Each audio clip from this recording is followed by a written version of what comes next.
ខ្ញុំចាំងទៀងច្រើនណាស់តែខាងស្រីស្រីសារណៃស្វាបៃពន់ណៃ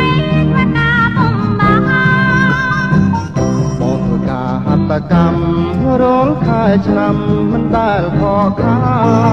ការរូបបងណាស់ដល់ណានុមានមកបោជាប្រាណកុំជាប់និស័យអូយបោជាប្រាណកុំជាប់និស័យ